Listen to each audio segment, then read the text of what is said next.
Open your front door to reveal the face of the lock.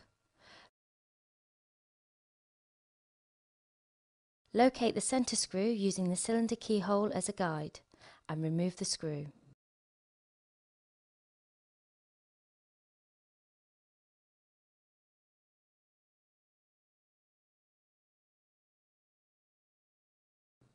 Turn the key slightly in the direction of your door hinges in order to align the cylinder cam, and gently pull out the cylinder towards you.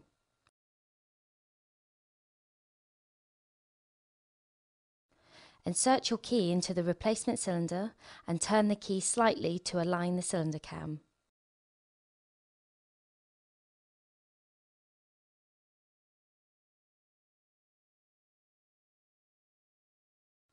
Gently slide the cylinder back into the door.